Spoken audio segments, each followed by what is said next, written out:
Elon Musk fixait l'email sur son écran avec une curiosité grandissante. Le message provenait du docteur Yassir Qadhi, un érudit musulman renommé qui l'invitait à participer à un dialogue public sur la foi, la technologie et l'avenir de l'humanité. Initialement, Elon avait prévu de décliner. Après tout, il était occupé. Mais quelque chose dans la sincérité de l'invitation le fit hésiter.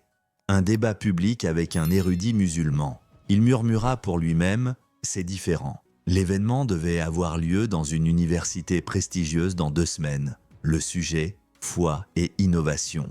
Un pont entre la sagesse ancienne et la technologie moderne. Elon était intrigué par le défi, mais ressentait aussi une pointe d'inquiétude. Il n'était pas particulièrement religieux, et sa connaissance de l'islam était pour le moins limitée. Pourquoi pas, décida-t-il finalement, cela pourrait être intéressant. L'annonce du débat à venir se répandit comme une traînée de poudre sur les réseaux sociaux. Les médias se précipitèrent pour analyser ce que cet étrange duo pourrait signifier. Les spéculations allaient bon train. Elon prévoyait-il une sorte d'annonce concernant ses affaires au Moyen-Orient? Était-ce un coup de pub? Personne n'aurait pu prédire ce qui allait réellement se passer. Dans les jours précédant l'événement, Elon se surprit à faire quelque chose d'inattendu, des recherches. Il commença à lire sur l'islam, son histoire et ses principes. Ce qui avait commencé comme une préparation de base se transforma rapidement en un véritable intérêt. Il se retrouva à veiller tard, absorbant des informations sur une foi à laquelle il n'avait jamais vraiment réfléchi auparavant. L'accent mis sur la connaissance et l'apprentissage est fascinant, nota-t-il en lisant sur l'âge d'or islamique et ses contributions à la science, la médecine et les mathématiques. L'auditorium de l'université était bondé le jour du débat. La sécurité était renforcée et l'anticipation était palpable. Alors qu'Elon prenait place sur scène face au docteur Qadhi, il se sentait étonnamment calme. L'érudit, vêtu de vêtements traditionnels, le salua chaleureusement. « Merci d'avoir accepté mon invitation, monsieur Musk », dit le docteur Qadhi avec un sourire sincère. « Je crois que nous pouvons avoir une conversation productive aujourd'hui. » Le modérateur, un journaliste respecté, les présenta tous deux et expliqua le format. Le premier sujet serait les cadres éthiques pour le progrès technologique. Personne, et surtout pas Elon lui-même, n'aurait pu prédire ce qui allait se passer ensuite. La première question du modérateur était directe. « Monsieur Musk, de votre point de vue en tant qu'innovateur technologique, comment abordez-vous les questions éthiques dans votre travail ?» Elon fit une pause avant de répondre. Le public attendait en silence. « Je crois que la technologie devrait servir les intérêts à long terme de l'humanité », commença-t-il. « Mais honnêtement, je suis de plus en plus préoccupé par le manque de cadres éthiques solides pour guider ces avancées. » Le docteur Qadhi acquiesça puis expliqua comment l'éthique islamique offre une orientation complète sur l'innovation. L'islam encourage le progrès qui bénéficie à l'humanité tout en maintenant des limites morales, dit-il. Le prophète Mohammed, paix et bénédiction sur lui, a dit « Celui qui introduit une bonne pratique, qui est suivie par d'autres, aura sa propre récompense et une récompense égale à celle de ceux qui la suivent. » Cette perspective attira l'attention d'Elon. C'est en fait similaire à ce qui me motive, créer des solutions qui peuvent être largement adoptées pour un impact positif. Au fur et à mesure que la conversation se déroulait, les membres du public échangeaient des regards surpris. Elon n'était pas aussi désinvolte ou confrontant que beaucoup l'avaient prévu. Au lieu de cela, il écoutait attentivement, posant des questions réfléchies sur la manière dont les principes islamiques pourraient s'appliquer aux défis modernes. Dans la tradition islamique, expliqua le docteur Qadhi, la connaissance est sacrée.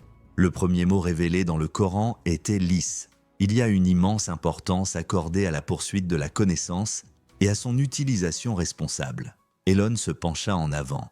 C'est fascinant. Les récits occidentaux négligeant souvent les contributions historiques de l'islam à la science et à la pensée rationnelle. Le débat se déplaça vers la gestion de l'environnement.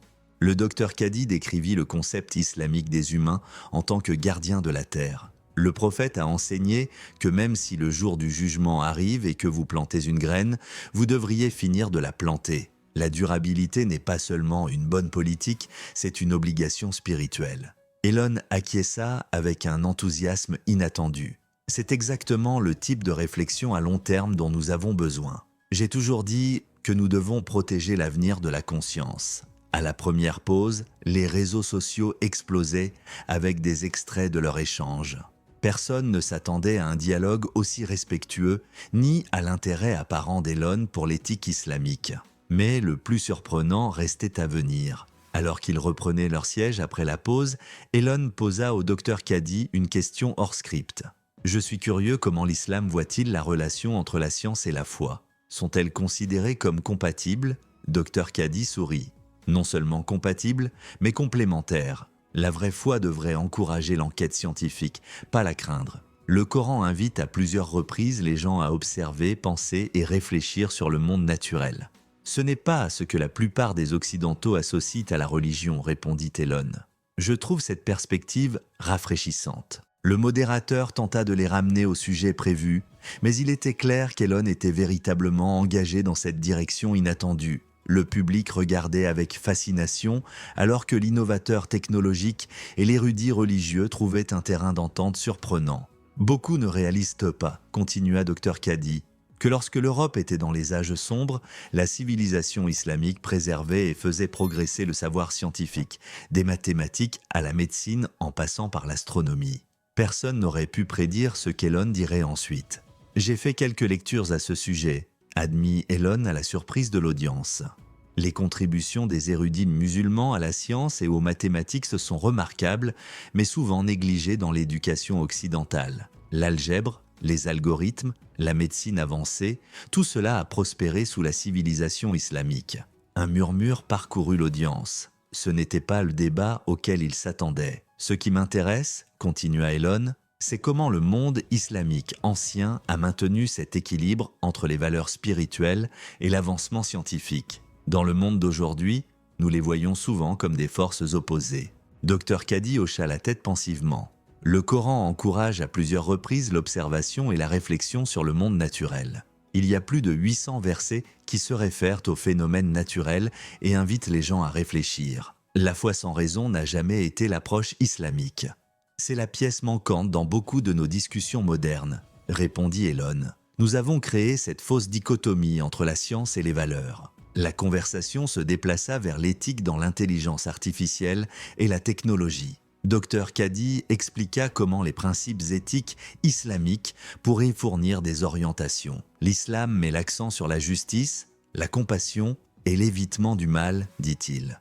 Toute technologie qui exploite, nuit ou déshumanise les gens serait problématique d'un point de vue islamique. Elon semblait vraiment intrigué. Le défi auquel nous faisons face est de créer des cadres éthiques qui peuvent suivre le rythme des avancées technologiques.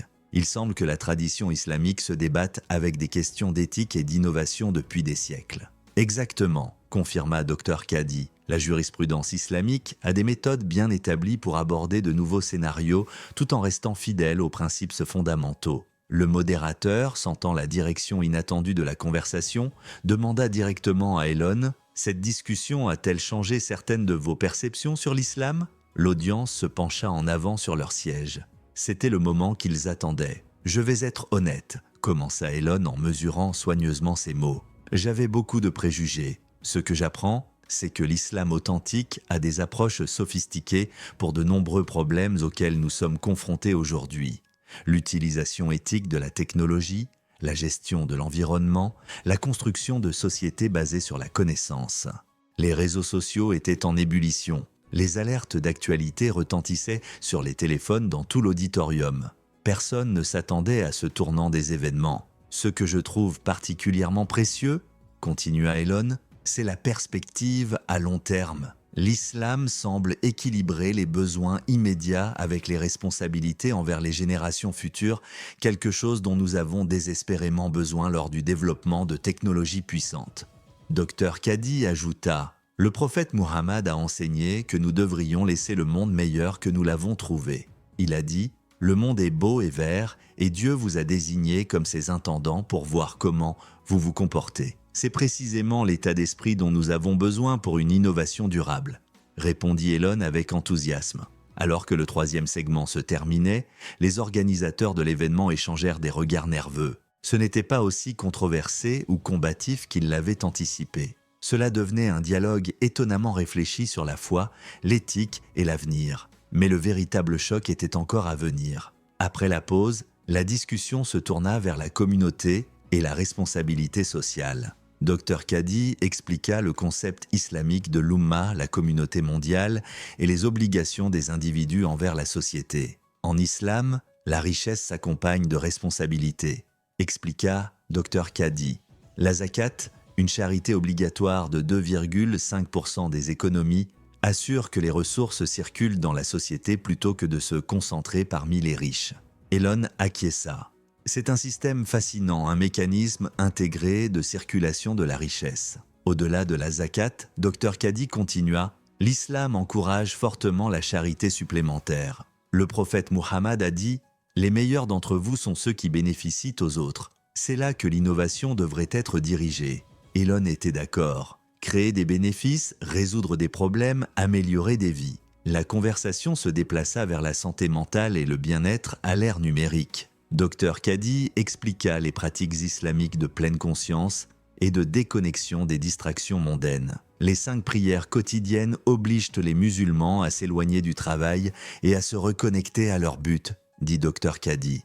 C'est un système intégré pour prévenir l'épuisement et maintenir la perspective.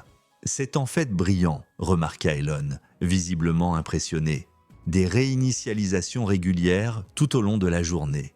Nous voyons de plus en plus de problèmes de santé mentale dus à la connexion numérique constante. Peut-être y a-t-il de la sagesse dans ces pratiques anciennes. Les chaînes de médias sociaux explosaient de commentaires. Les spectateurs ne pouvaient pas croire ce qu'ils voyaient. Le hashtag Elon on Islam était en tendance mondiale. Lors d'une discussion sur les valeurs familiales, Elon fit un autre commentaire surprenant. L'accent que l'islam met sur la cohésion familiale et le soutien intergénérationnel a en fait beaucoup de sens. Notre société individualiste laisse souvent les gens isolés, en particulier les personnes âgées. Dr Kadi sourit. Dans la tradition islamique, prendre soin des parents est considéré parmi les plus hautes vertus. Le Coran le place juste après l'adoration de Dieu. C'est un système de valeurs dont nous pourrions nous inspirer, reconnut Elon. Les technologies que nous créons devraient renforcer les liens sociaux, pas les affaiblir. Alors qu'il passait aux questions du public, un jeune étudiant en ingénierie demanda directement à Elon « Cette conversation a-t-elle changé votre vision du rôle de la religion dans le développement technologique ?» Elon fit une pause avant de répondre. Le public attendait dans un silence tendu. « J'ai toujours été concentré sur les preuves et le raisonnement », commença-t-il prudemment.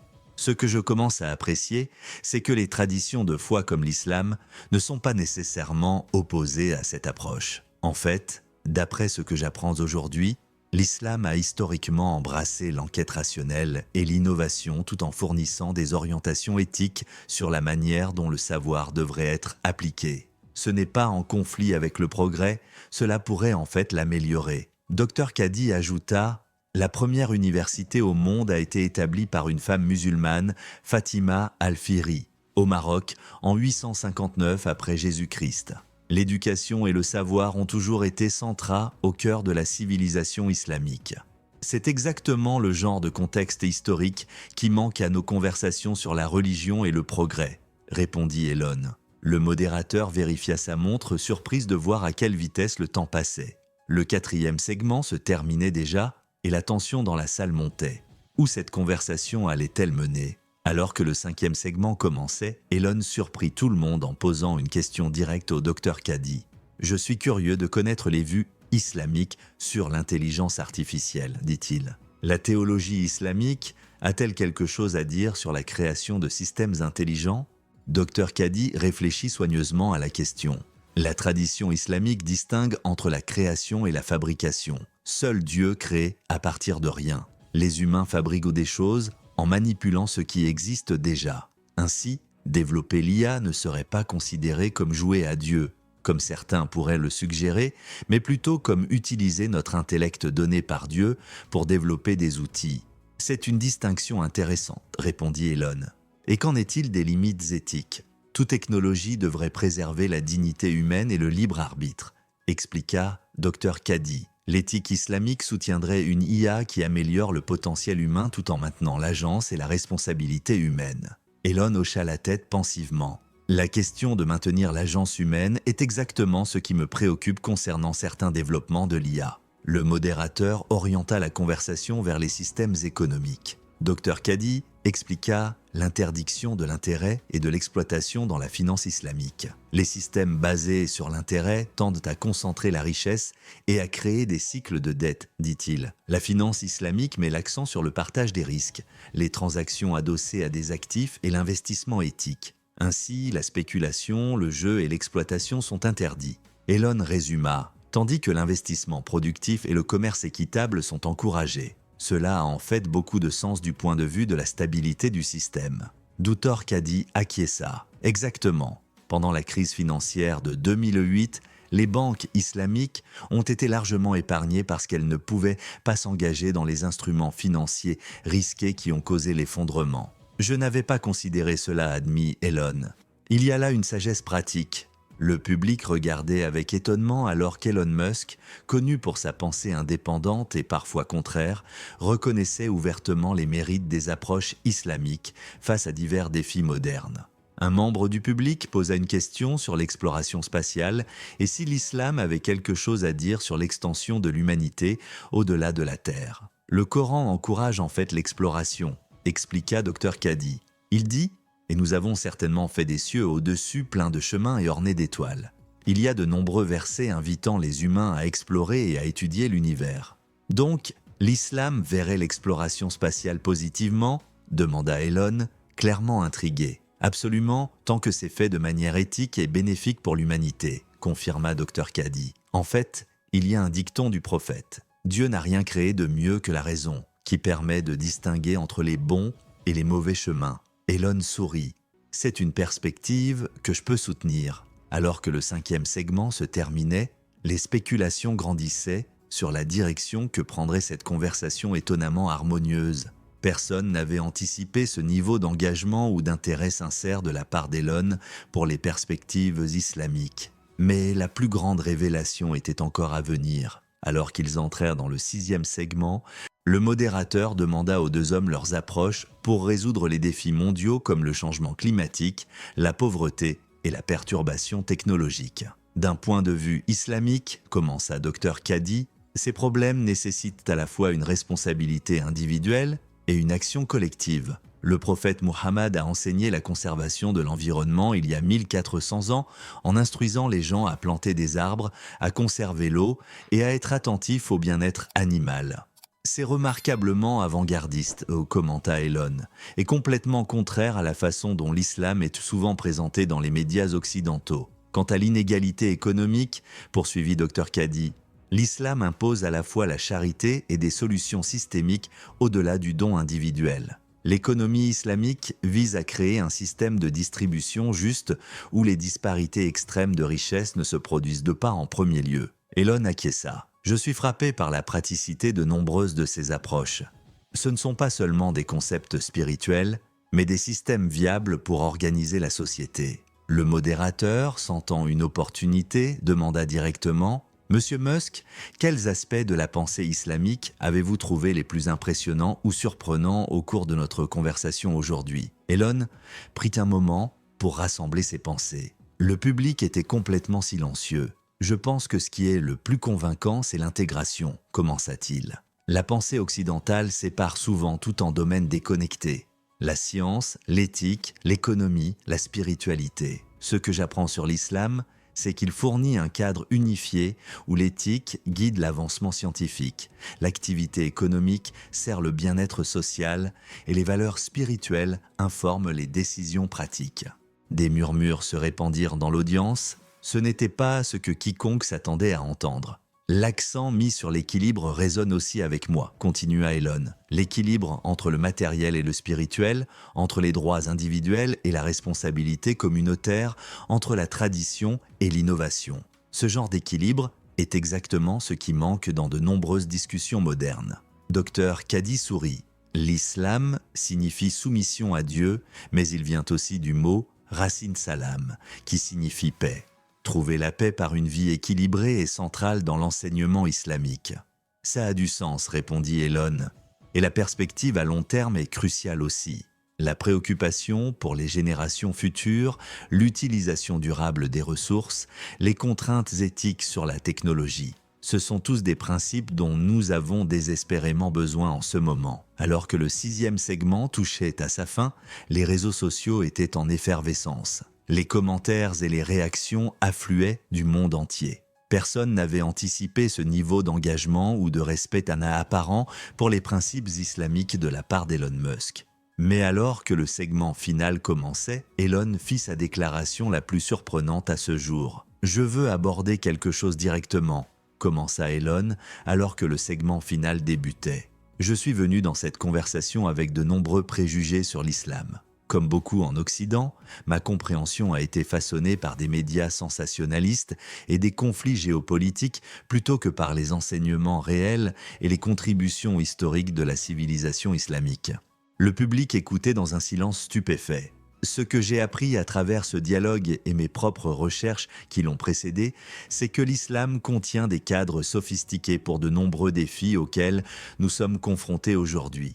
Le développement technologique éthique, la gestion de l'environnement, la cohésion sociale, la justice économique et l'avancement des connaissances. Dr Kadi hocha la tête avec appréciation, mais resta silencieux, permettant à Elon de continuer. L'accent mis par l'islam sur la connaissance est particulièrement frappant pour moi. Le fait que le prophète Muhammad ait dit « chercher la connaissance du berceau à la tombe » et que la recherche de la connaissance est obligatoire pour chaque musulman en dit long sur la valeur accordée à l'apprentissage et à la croissance intellectuelle. Le modérateur, sentant l'importance historique du moment, demanda « Cela a-t-il changé votre vision personnelle du rôle de la religion dans la société moderne ?»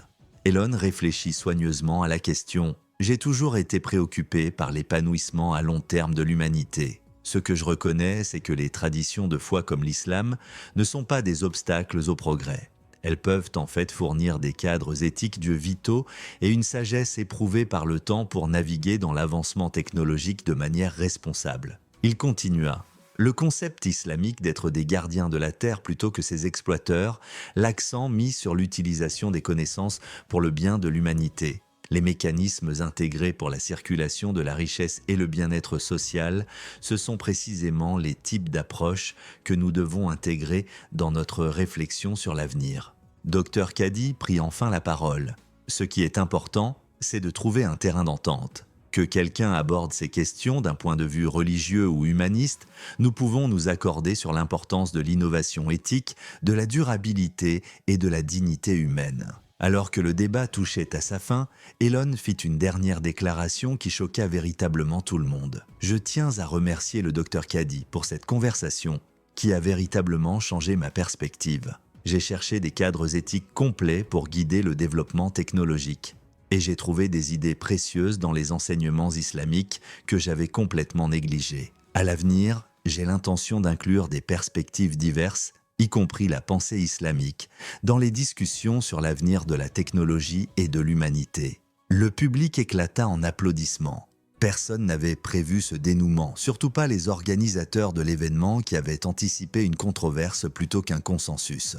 Dans ses remarques de clôture, Dr Kadi exprima l'espoir que cette conversation pourrait ouvrir la porte à un dialogue plus nuancé entre différentes traditions. Les défis auxquels nous faisons face sont mondiaux, le changement climatique, l'intelligence artificielle, l'inégalité économique. Nous avons besoin de toutes les sources de sagesse à la table. Alors qu'ils se serrèrent la main à la conclusion, Elon dit quelque chose au Dr Kadi qui ne fut pas capté par les micros. Plus tard, Dr Kadi révélerait qu'Elon avait exprimé son intérêt à poursuivre leur dialogue en privé et à en apprendre davantage sur les approches islamiques de l'éthique et de l'innovation. En quelques heures, des extraits vidéo du débat étaient devenus viraux, les sections de commentaires se remplissant de réactions surprises de personnes de tout le spectre politique et religieux. Beaucoup exprimaient leur choc de voir un échange aussi réfléchi plutôt que la confrontation houleuse qu'ils avaient attendue. Dans les jours qui suivirent, plusieurs publications technologiques publièrent des articles